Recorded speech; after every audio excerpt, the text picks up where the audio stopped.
지난 주간에 우리는 하나님의 백성을 학대하고 또 위협하는 바로에게 하나님께서 내리신 첫 번째 재앙을 함께 살펴보았습니다. 그들이 생명으로 여겼던 그 나일강이 피로 물드는 재앙이었었죠. 풍요의 신으로 여겨졌던, 그리고 온 백성들이 숭상하고 또 의지했던 그 나일강의 피로 물들이심으로 말미암아 하나님의 역사를 보여주셨습니다. 그런데 사실 이 첫 번째 재앙은 사실 경고에 더 가까웠어요. 왜냐하면 백성들이 그래도 땅을 파면 마실 수 있는 물을 얻을 수 있었기 때문입니다. 기간도 일주일 동안이었었어요.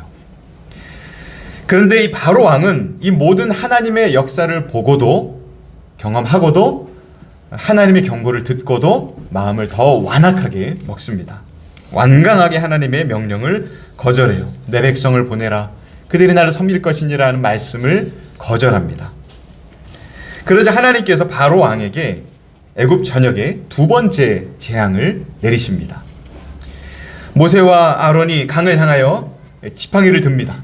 그러자 나일 강과 애굽의 모든 강과 연못과 모든 하천에서 개구리가 올라오기 시작합니다. 셀 수 없는 개구리떼가 올라옵니다. 그치지 않고 계속 올라와요.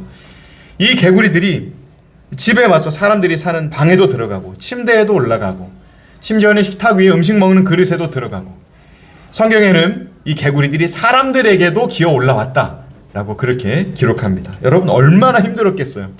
얼마나 징그러웠겠습니까? 그런데 원래 애굽 땅에서 개구리는 이 풍요의 상징으로 여겨지는 신이었어요. 숭배받는 신이었습니다. 그러나 자신들에게 복을 준다고 여겼던 그 개구리들이 도리어 사람들을 막 공격하는 그런 존재가 된 거예요. 처음에 이 재앙이 내렸을 때 바로는 코웃음을 칩니다. 그리고 자기 왕궁의 요술사들을 불러서 비슷하게 개구리가 막 이렇게 올라오는 흉내를 냅니다. 그러나 도저히 감당할 수 없을 정도로 개구리들이 계속해서 강으로부터 올라오고 쏟아져 들어오고 막 발 디딜 틈 없이 개구리들이 몰려오자 결국은 바로가 항복하고 모세를 다시 부릅니다. 그리고 약속하기를 하나님의 말씀대로 명령대로 내가 이스라엘 백성들을 보내줄 테니까 제발 하나님께 기도해서 이 개구리들을 좀 물러가게 해주십시오. 그렇게 약속하고 기도 부탁을 합니다. 모세가 바로의 약속을 듣고서 하나님께 기도합니다. 그러자 하나님께서 애굽 땅의 모든 개구리들이 집에서 밭에서 다 길가로 나가도록 역사하셔서 한꺼번에 모든 개구리들이 나와서 죽습니다. 사람들이 개구리들을 모아서 이제 무더기로 쌓아 놓으니까 온 애굽 땅에 막 악취가 진동을 하고 정말 그것 때문에 고통스러웠다고 성경은 기록해요. 그런데 얼마 시간이 지나서 이제 좀 냄새가 가시고 숨을 쉴 만하다라는 때가 되자 바로가 또다시 마음을 바꿔 먹습니다. 마음을 완강하게 먹고 거절해요. 자신의 약속을 지키지 않습니다. 그러자 하나님께서 세 번째 재앙을 내리세요. 하나님께서 모세의 지팡이로 땅에 먼지를 치게 하십니다. 땅에 흙을 치게 하세요. 그러니까 땅에 있었던 모든 흙과 그 티끌들이 한꺼번에 살아있는 이로 변합니다. 이번에 이가 생겨나는 이 역사는 요술사들도 흉내를 내지를 못해요. 바로의 왕궁과 애굽 온 땅의 모든 사람과 가축에 이가 번져 나갑니다. 괴롭게 합니다. 그러나 견딜만 했나 봐요. 바로가 여전히 완악한 마음을 돌이키지 않고 백성들을 보내지 않습니다. 결국 바로의 이 완악한 이 마음 때문에 하나님께서는 애굽 전역에 실제적인 타격을 주는 재앙이 시작이 됩니다. 네 번째 재앙으로 하늘에서 무수한 파리떼가 날아옵니다. 그래서 바로의 왕궁과 온 애굽 땅을 새카맣게 파리떼가 뒤덮습니다. 여기 나오는 이 파리는 학자들이 해석을 합니다. 이 파리떼가 우리가 흔히 보는 이제 집에 날아다니는 그런 지파리가 아니고요. 파리도 여러 종류가 있고 또 애굽에도 여러 파리들이 있는데 그 파리들 중에서도 사람과 짐승을 굉장히 공격적으로 달려들어서 물고 피를 빠는 피파리의 일종이다라고 해석을 합니다. 물 때 아주 이제 통증이 심하다고 해요. 성경은 이 파리 때문에 애굽 땅이 황폐화되기 시작했다라고 기록합니다.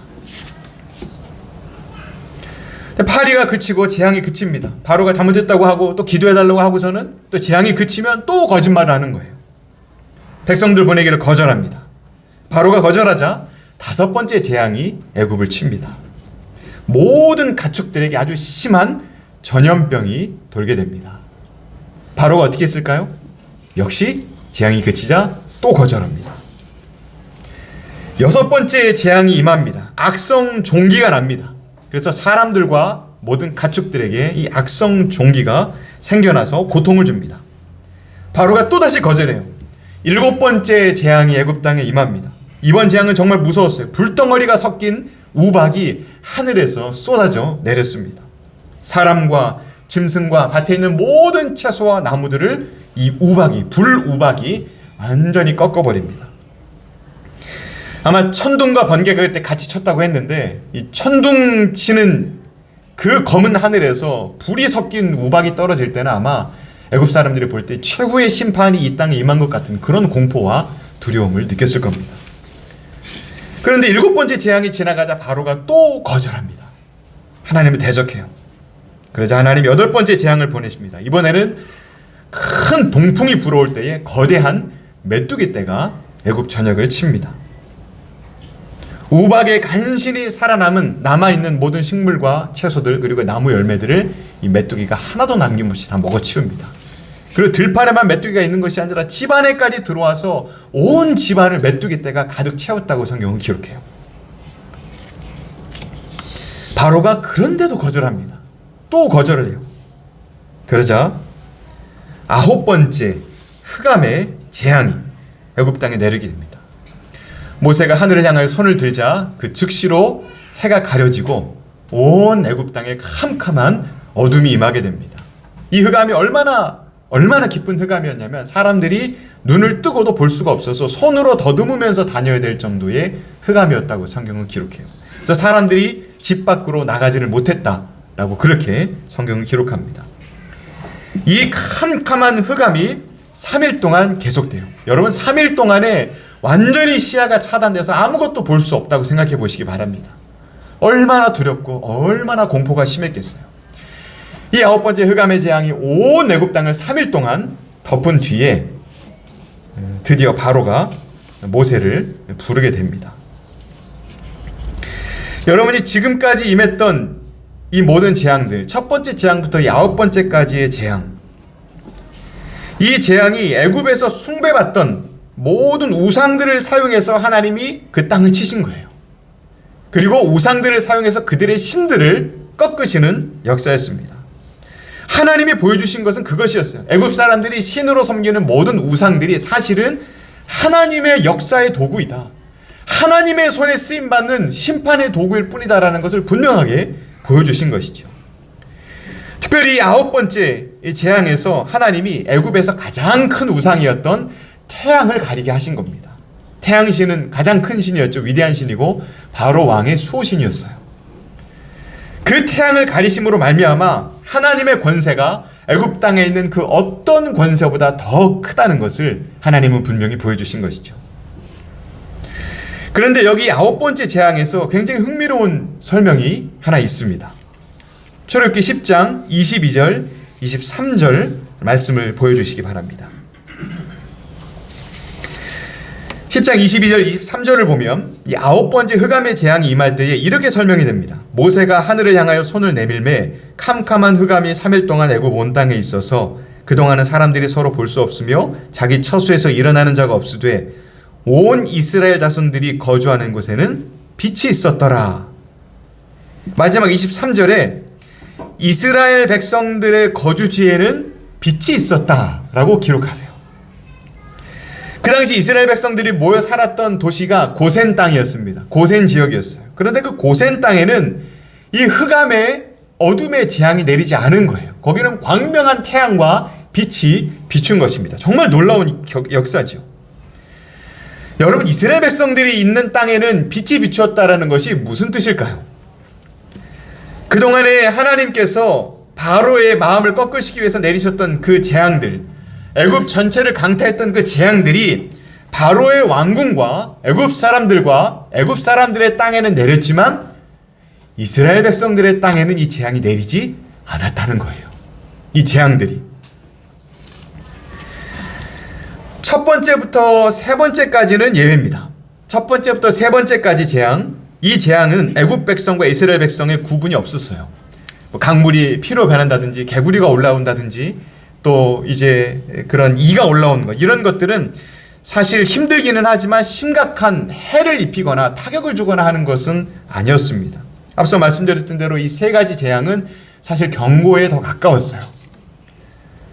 그런데 본격적으로 시작된 이 네 번째 파리의 재앙부터, 땅이 황폐화되기 시작했다는 이 재앙부터는 하나님이 이스라엘 백성들을 구분하십니다.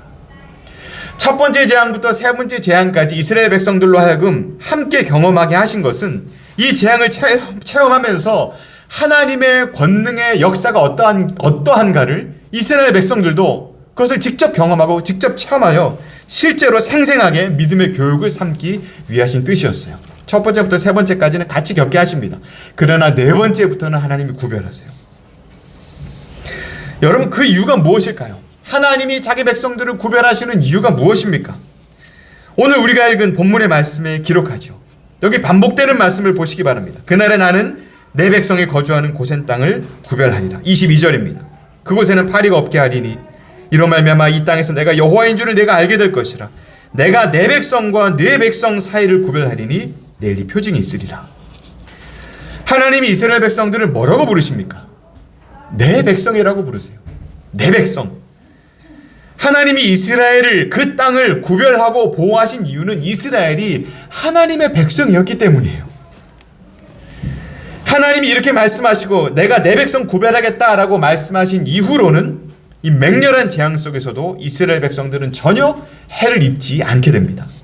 파리, 전염병, 악성 종기, 우박, 메뚜기, 흑암, 온 애굽 땅이 초토화되는 이 모든 재앙 속에서도 이스라엘 백성들의 생명과 삶을 지키시고 그들의 재산을 하나님께서 지켜주세요. 하나님이 이스라엘의 하나님이시며 자기 백성을 보호하시는 이스라엘의 하나님이시다라는 것을 애굽 온 땅에 하나님이 생생하게 보이신 것이죠. 보란듯이 선포하신 것입니다. 바로 왕은 이 모든 과정을 다 지켜봤어요. 처음부터 끝까지. 가장 가까운 곳에서 봤습니다. 애굽이 정말 무너져 내리는 것 같은 이 무서운 재앙 속에서 이스라엘 백성들은 전혀 해를 입지 않고 있다는 것을 바로는 옆에서 다 지켜봤어요. 하나님께서 이 심판의 도구로 지금 애굽의 모든 신들을 들어서 사용하고 계신다. 자신들이 신으로 숭배하는 이 우상들을 들어서 그 우상들이 심판의 도구가 되고 또 그 우상들이 다른 신들을 정말 꺾고 있는 것을 바로는 옆에서 다 지켜봤습니다. 심지어 바로의 신하들이 달려와서 바로에게 간청해요. 왕이시여, 하나님의 권능으로 말미암아 우리 애굽이 지금 망하기 직전입니다. 벌써 망하게 됐는데 제발 이스라엘 백성들을 내보내십시오. 이렇게 간청할 정도로 재앙은 정말 심했습니다. 이 모든 과정을 바로는 다 보았고 알고 있었어요. 무슨 뜻인지도 알았습니다. 그런데도 바로는 끝까지 마음을 완악하게 먹어요. 9번째 재앙까지도 마음을 닫습니다. 자신의 고집과 불신앙과 적대감으로 말미암아서 자기 백성들이 지금 죽어가고 있는데, 자기 백성들의 땅이 그렇게 황폐화되고 있는데도 자기 고집을 끝까지 붙잡고 놓지를 않아요. 심지어 마지막에 9번째 흑암의 재앙이 임했을 때, 이 재앙이 임한 마지막 날에 모세를 불러다가 너를 죽이겠다라고 위협합니다. 모세를 죽이겠다고 위협을 해요. 서슴지 않습니다. 여러분, 그런데 지금 모세는 어떤 존재인가요? 출애굽기 11장 말씀을 보면 이 9번의 재앙을 통해서 이 모세가 바로의 신하들과 애굽 땅의 모든 애굽 사람들에게 아주 위대하게 보였다라고 성경은 기록합니다. 모세가 손을 들면 재앙이 임하고, 모세가 기도하면 재앙이 멈춰요. 모세가 하나님의 말씀을 그대로 전하고 대언합니다. 하나님의 역사의 도구예요. 얼마나 위대해 보였겠습니까? 얼마나 두려운 존재였겠어요. 바로 왕이 지금 그런 모세를 바라보고 있는 겁니다. 모세를 통해서 하나님의 권능과 하나님의 말씀과 하나님의 살아계심과 하나님의 능력을 직접 보고 있어요. 온 몸으로 사실은 체득하고 있습니다. 하나님의 하나님 되심을 누구보다 가까이서 보고 있지만, 그가 숭배하는 가짜 신들이 하나씩 다 쓰러져 가고 있다는 것도 직접 보고 있지만, 그런데 꼼짝도 하질 않아요. 오히려 흑암의 재앙 앞에서는 광기를 일으키면서 모세를 죽이겠다고 펄펄 뛰면서 난리를 치게 되죠. 결국 모세를 죽이려고 했던 바로 왕, 도리어 그에게 감당할 수 없는 죽음의 심판이 마지막 10번째 재앙이 바로의 왕궁과 온 애굽 땅에 임하게 됩니다. 여러분, 자기 백성들을 지금 죽음의 길로 지금 들어서게 하고 있는 이 바로 왕, 이 어리석은 이 바로의 교만을 여러분 어떻게 생각하시나요? 어떠세요? 여러분, 이 바로의 교만을 볼 때 눈으로 보고도 귀로 듣고도 다 알면서도 이렇게 교만하고 이렇게 마음을 악하게 먹는 바로의 모습, 여러분 어떻습니까? 그런데 사랑하는 성도 여러분, 이 어리석은 교만의 모습이, 이 바로의 모습이 사실은 우리의 모습이에요. 우리의 모습과 같습니다. 바로는 모세를 죽이려고 했죠. 그런데 우리는 이 땅에 오신 하나님의 아들 예수님을 정말로 십자가에서 죽게 했습니다. 이것이 우리의 악한 본성이고 꺾을 줄 모르는 고집이고 우리가 가진 교만입니다. 여러분, 더 큰 문제는 뭔지 아세요? 우리가 안다는 거예요. 악하고 나쁘다는 거, 잘못됐다는 걸 안다는 겁니다. 알면서도 그런다는 거예요. 여러분, 지금도 우리의 내면을 들여다보면 하나님의 권능과 사랑을 우리도 압니다. 하나님이 하시는 구원과 그 위대한 능력도 우리가 알아요. 건지시는 것도 압니다. 심판도 알고 사랑도 알아요. 하나님을 주님이라고 부르기도 합니다. 그럼에도 우리 안에 하나님보다 더 사랑하고 하나님보다 더 의지하고 가서는 안 될 길, 해서는 안 되는 일, 해서는 안 되는 말, 안 되는 생각들, 우리가 더 의지하는 것들 여전히 놓지 못하고 얼마나 붙들고 우리도 살아가고 있습니까? 하나님의 뜻을 알고도 행하고 순종하기보다는 내가 원하고 내가 하고 싶은 일들을 따라가는 것이 우리의 모습이죠. 내 원함대로 살고 고집 부리다가 실수하고 또 넘어집니다. 그것이 우리 모습입니다. 그런데 바로와 같은 우리들, 그렇게 모든 것을 알고도 곁길로 가기를 좋아하는 우리를 하나님이 뭐라고 부르십니까? 내 백성, 내 자녀라고 우리를 부르세요. 내 사랑하는 아들, 내 사랑하는 딸이라고 우리를 부르십니다. 여러분, 어떻게 그럴 수 있습니까? 우리가 무슨 이유로 하나님의 백성이라고 부를 수가 있죠? 어떤 이유 때문에 하나님은 우리를 주님의 자녀이고 백성이라고 부르십니까? 오늘 우리가 읽은 본문의 말씀에서 보호받고 있었던 이스라엘 백성들이 고센 땅에서 안전하게 보호받았던, 하나님의 보호를 받았던 이스라엘 백성들, 하나님이 어떻게 부르셨죠? 내 백성, 내 백성이라 셀 수 없이 반복해서 부르십니다. 하도 많이 부르셔서 제가 세봤어요. 몇 번 부르시나 했더니 무려 16번을 내 백성이다, 내 백성이다, 내 백성이다, 내 백성이다, 쉬지 않고 부르세요. 정말 끔찍하게 사랑하십니다. 스바냐서 3장 17절에 말씀에 기록된 것처럼 정말 이름으로 노래를 지어 부른다, 우리 이름이 노래 가사다라고 이렇게 말씀하셨는데 정말 그러신 것 같아요. 백성들의 내 백성, 내 백성, 이게 정말 노래처럼 그렇게 외치세요. 거의 그런 수준입니다. 여러분, 그렇다면 그토록 사랑받는 이스라엘 백성들, 내 백성이라고 부르시는 그 이스라엘 백성들의 상태는 과연 훌륭했을까요? 바로보다 훨씬 더 훌륭했을까요? 사실은 별로 나을 게 없었습니다. 그들도 어떻게 알 수 있냐면 출애굽하자마자 원망하기 시작해요. 출애굽하자마자 제일 먼저 한 일이 황금송아지 숭배였어요. 온 백성들이 애굽에서 가지고 나온 그 황금송아지 신상을 만들어다가 그 앞에서 절하고 춤추고 술 마시고 취해서 쓰러지고, 이스라엘 백성들이 하나님의 인도하심을 따라 나오자마자 하나님 원망하고 하나님을 대적합니다. 별반 다를 것이 없어요.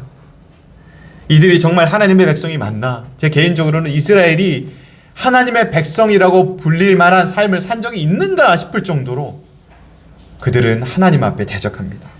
그렇다면 그런데도 내 백성, 내 사랑이라고 부르시는 그 하나님의 역사하심, 그 사랑, 여러분, 하나님의 백성의 자격은 뭘까요? 그러면 도대체 하나님의 백성이라는 자격은 뭡니까? 하나님의 백성의 자격은 하나님의 사랑이에요.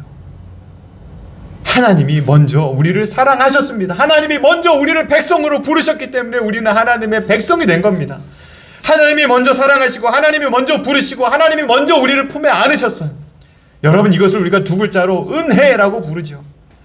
하나님의 은혜 때문에 우리는 하나님의 백성이 된 것입니다. 우리 자격이 아니에요. 아무런 자격도 아무런 공로도 도리어 영원한 지옥의 형벌에 죽을 수밖에 없는 우리를 하나님이 내 백성이다 라고 먼저 부르시고, 내가 너를 사랑한다 라고 먼저 사랑하시고, 죄로 가득하고 악으로 가득한 우리들을 주님의 품 안에 안으시고 다칠세라 품에 끌어안고 끝까지 안고 가시는 하나님, 정말 영원히 포기하지 않으시는 우리 하나님, 그 사랑이 바로 하나님의 은혜이죠. 여러분, 그렇다면 이 하나님의 사랑이 이스라엘 백성들에게만 국한될 걸까요? 그렇지 않습니다. 출애굽기 9장에 아주 흥미로운 본문이 기록되어 있어요. 우리 함께 한번 보시죠. 출애굽기 9장을 보면 하나님께서 이 애굽에 내려진 10가지 재앙 중에 정말 최후의 심판처럼 임하는 가장 무서웠던 재앙 중에 하나인 이 우박의 재앙을 예고하시면서 이렇게 말씀하시죠. 이제 사람을 보내어 내 가축과 내 들에 있는 모든 것을 다 모으라. 사람이나 짐승이나 무릇 들에 있어서 집에 돌아오지 않는 것들에게는 우박이 그 위에 내리리니 그것들이 죽으리라 하셨다 하라 하시니라. 여러분, 바로에게 하신 말씀이에요. 너 죽을 수도 있으니까 피해라 말씀하신 겁니다. 바로의 신하 중 20절 보면 여호와의 말씀을 두려워하는 자들이 그 종들과 가축을 집으로 피하여 들였으나 여호와의 말씀을 마음에 두지 아니하는 사람은 그의 종들과 가축을 들에 그대로 두었더라. 하나님은 심판의 재앙 중에도 은혜 베푸시기를 그치지 않으십니다. 7번째 우박 재앙을 내리시기 전에 하나님께서 바로와 그 신하들에게 재앙의 경고를 미리 말씀해 주시면서 동시에 이 재앙을 피할 수 있는 방법도 같이 말씀을 해주세요. 여러분, 이 우박 재앙이 다른 재앙들보다 더 무서운 이유는 사람과 가축과 식물들까지 정말로 죽을 수 있는 재앙이기 때문이에요. 파괴적인 재앙이기 때문입니다. 수천 년의 애굽의 역사 속에서 한 번도 본 적이 없고 들어본 적이 없는 무서운 재앙이 될 것이다 예고하시면서 살 길을 열어주신 겁니다. 놀랍게도 이 두려운 심판 가운데 아무런 해도 입지 않은 애굽 사람들이 있었어요. 바로의 신하들 중에 있었습니다. 그들은 하나님의 말씀을 두려워하여 말씀대로 순종했다고 성경은 기록해요. 하나님이 알려주신 대로, 하나님이 이렇게 하면 산다라고 말씀해 주신 대로 그 말씀대로 순종하여서 자기 종들과 사람들과 가축들을 우박이 내릴 때 집으로 들여서 이들은 아무런 해를 입지 않아요. 심판을 피할 수 있었던 겁니다. 외적으로는 지금 이스라엘 백성들을 압제하고 하나님을 계속 대적하고 있는 애굽 사람이죠. 겉으로 보기에는 다른 애굽인들과 다름이 없었어요. 그러나 이들은 겉으로는 애굽 사람이었지만 그들의 영혼은 하나님을 믿었어요. 하나님의 심판을 믿었습니다. 하나님의 역사를 믿었어요. 그리고 하나님의 말씀을 믿었어요. 믿고 따른 겁니다. 그래서 그들은 심판을 피하고 구원받을 수 있었던 겁니다. 이후에 출애굽기 12장 말씀을 보면 이스라엘 백성들을 따라서 수많은 민족들이 같이 따라 나온다고 성경이 기록하는데, 그 수많은 같이 따라온 민족들 중에 애굽 백성들도 많이 섞여 있었습니다. 그들 모두 다 이후에 할례를 받고 영적으로나 종교적으로나 사회적으로나 이스라엘 백성들의 일원이 그대로 됩니다. 하나님 백성이 돼요. 여러분, 하나님은 이때도 그러하셨고 오늘도 그러하시고 모든 민족과 백성들에게 구원의 문을 활짝 열어놓으세요. 그렇다면 오직 은혜로 말미암아 하나님의 구원을 먼저 받은 우리들은 이 땅에서 어떻게 살아야 되겠습니까? 여러분은 어떻게 살아야 되겠어요? 오늘 우리는 본문에서 하나님께서 애굽에게 재앙을 내리시는 이유가 뭔지를 알아야 돼요. 지금 9번째 재앙까지 하나님 내리셨죠? 하나님께서 재앙을 내리실 때 바로에게 재앙을 내리실 때마다 반복한 말씀이 있어요. 이 말씀이 바로 이 재앙의 이유입니다. 끊임없이 반복하세요. 뭐라고 말씀하시냐면 내 백성을 보내라. 그들이 나를 섬기리라. 이 말씀이에요. 이 말씀을 매번 재앙마다 하나님 말씀하십니다. 이걸 거절하니까 하나님이 계속 재앙을 내리신 거예요. 내 백성을 보내라. 그들이 나를 섬길 것이니라. 이 말씀이 바로 재앙의 이유였습니다. 하나님이 원하시는 것은 뭐였을까요? 하나님의 백성들이 자유하게 되는 것, 그리고 자유의 몸이 되어서 뭘 하는 겁니까? 하나님을 섬기는 것이 하나님의 목적이었던 거예요. 예배가 하나님의 목적이셨습니다. 하나님은 예배를 이루시고 예배자를 세우기를 원하셨던 거예요. 그렇다면 바로가 이스라엘 백성들을 내보내지 않은 이유가 뭔지도 우리는 알 수 있죠. 이스라엘 백성들을 예배자가 되지 못하게 하려는 거였습니다. 계속해서 노예로 묶어두려고 했던 거예요. 자유를 억압해서 하나님을 예배하지 못하는 노예로 살며 매어 살다가 죽도록 하려는 것이었어요. 끝까지 이스라엘 백성들을 붙잡고 있었던 이유는 그들에게 자유를 주지 않고 예배자가 되지 못하게 하고 그들을 끝까지 매인 노예와 종이 되게 하고자 했던 것이 그의 목적이었어요. 하나님은 그걸 치신 겁니다. 재앙을 통해서. 내 백성을 보내라. 그들이 나로 예배하게 하라. 그러나 하나님은 하나님의 백성이 바로 왕의 종노릇하는 것을 결코 내버려 두지 않으십니다. 절대로 포기하지 않으시고 백성들을 보내줄 때까지, 풀어줄 때까지, 해방할 때까지 끝까지 자기 백성을 이끌어내셔서 마침내 온 이스라엘 백성들을 거룩한 예배자로 세우세요. 그러므로 사랑하는 성도 여러분, 하나님의 백성된 우리는 절대로 노예와 종의 자리에 머물러 있어서는 안 됩니다. 여러분, 오늘 말씀에서 바로 왕이 뜻하는 게 뭐겠습니까? 애굽이 뜻하는 게 뭐겠어요? 세속이고 세상입니다. 악을 행하고 자기 원함대로 살아가고 세상에 있는 것들을 신이라 섬기며 살아가는 그 모습을 바로 왕이 상징적으로 보여주는 겁니다. 세상의 권세이며 우상이며 죄악입니다. 오늘 우리가 세상에 매이고 세상에 머무르고 세상이 하라는 대로 하고 세상의 가치관과 세상이 주는 그런 쾌락들을 쫓아갈 때에 우리는 세상의 종이 되는 거예요. 바로의 노예가 되는 것처럼 세상의 종이 되는 겁니다. 세상의 노예가 되는 것입니다. 종노릇 할 수밖에 없어요. 그러나 하나님이 오늘 우리에게 말씀하십니다. 우리는 노예가 아니라 하나님의 백성이라고 말씀하세요.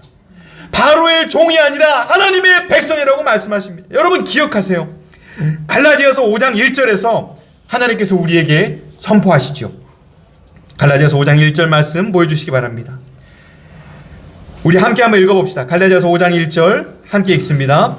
그리스도께서 우리를 자유롭게 하려고 자유를 주셨으니 그러므로 굳건하게 서서 다시는 종의 멍에를 매지 말라. 종의 멍에를 매면 안 됩니다. 세상의 멍에를 매면 안 돼요. 세상에 매여서는 안 됩니다. 그렇다면 어떻게 하면 세상의 이 종의 멍에에서 벗어날 수 있을까요? 어떻게 하면 우리를 영원히 종삼으려 하는 이 세상으로부터, 세상의 악으로부터, 이 세상으로부터 우리가 자유케 될 수 있습니까? 어떻게 하면 우리가 하나님의 존귀한 자녀와 백성으로 하나님 앞에 나와 설 수 있습니까? 하나님 앞에 예배 드리는 자가 되면 되는 거예요. 예배입니다. 우리가 반드시 해야 할 일이 바로 예배인 거예요. 나를 섬기게 하라라는 이 말씀, 오늘 본문에서는 하나님이 제사를 드리는 것이다 라고 말씀하세요. 제사가 뭡니까? 하나님 앞에 예물을 드리고 하나님 앞에 기도하고 찬양하는 것, 오늘날의 예배지요. 하나님께서는 놀랍게도 출애굽의 이유는 예배다라고 말씀하십니다. 하나님께는 예배가 너무너무 중요해요. 하나님은 예배를 너무나 귀하게 여기십니다. 왜 그렇습니까? 왜 그토록 예배가 목적이고 예배가 모든 것이고 예배를 귀하게 여기시는 그 이유가 무엇입니까? 예배는 하나님과 하나님의 백성이 만나는 자리이기 때문이에요. 우리를 만나기를 원하시기 때문입니다. 우리와 함께 하시기를 원하시기 때문이에요. 예배 안에 하나님의 말씀이 선포되고 예배 안에서 말씀을 듣고 우리가 아멘하며 하나님의 말씀에 순종하고 말씀대로 살아가고 예배 안에서 하나님의 자녀로 자라가며 순종하며 하나님의 성품을 닮아가며 성령의 역사하심으로 말미암아 성령의 검을 들고 세상을 이길 수 있는 힘과 능력을 얻어서 노예로 매이지 아니하고 세상을 이기고 승리하는 하나님의 군사로 세워지는 곳, 그 자리가 바로 예배의 자리예요. 그렇기 때문에 오늘 우리는 예배 드리는 예배자로서 우리는 예배를 통하여 하나님 안에서 비로소 세상으로부터 자유할 수 있는 하나님의 백성으로 설 수 있는 것입니다. 그래서 예배는 하나님의 자녀된 자의 특권이에요. 그래서 예배는 우리의 권세고 힘입니다. 반드시 누려야 하는 우리의 기쁨이에요. 예배는 우리를 참으로 자유케 하는 우리의 권세입니다. 이 귀하고 이 소중한 예배를 드리는 장소와 처소, 그것이 어디입니까? 그것이 바로 교회지요. 그게 바로 교회예요. 예배 공동체가 모인 교회는 마치 하나님께서 오늘 본문의 말씀에 특별히 사랑하셔서 보호하신 그 고센 공동체와도 같습니다. 아니죠. 고센 공동체가 같을 뿐만 아니라 고센 지역의 보호하심의 그 이상이 있는 놀라운 축복과 권세와 능력이 쏟아 부어지는 하나님의 땅이에요. 교회는 하나님의 축복의 땅입니다. 왜냐하면 교회의 주인은 바로 우리 예수님이시기 때문입니다. 교회의 머리는 우리 예수님이시기 때문이에요. 교회는 예수님이 참으로 주인 되시는 주님의 공동체입니다.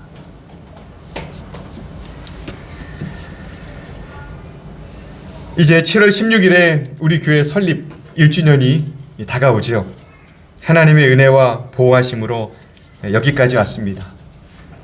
여러분, 제 인생의 단언컨대 저의 인생은 창경교회 이전과 이후입니다.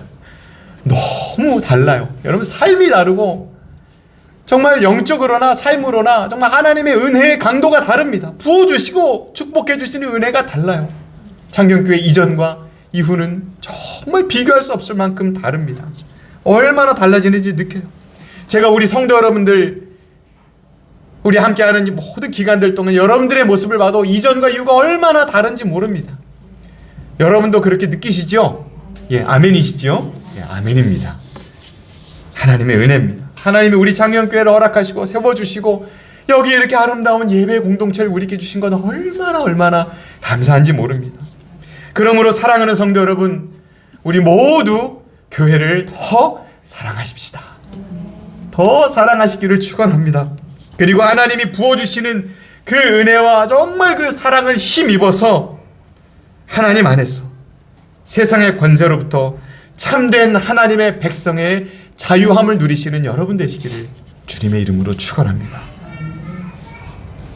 그래서 우리가 예배의 공동체로 모일 때 하나님을 예배하고 하나님 앞에 서는 이 자리를 통해서 이 가운데 함께 하시는 우리 하나님을 더 사랑하고 하나님이 주신 이 넘치는 사랑으로 서로를 더 사랑해서 든든한 공동체를 이루어가고 그 넘쳐나는 그리스도의 사랑으로 말미암아 그 사랑이 막 넘쳐나서 흘러넘쳐서 우리의 가족과 우리의 친지와 우리의 이웃들과 이 나라의 민족에게 그 사랑이 흘러넘쳐져서 복음의 이 사랑을 담아 예수님의 이름을 전하고 예수님의 사랑을 전하는 우리 교회가 되기를 주님의 이름으로 축원합니다.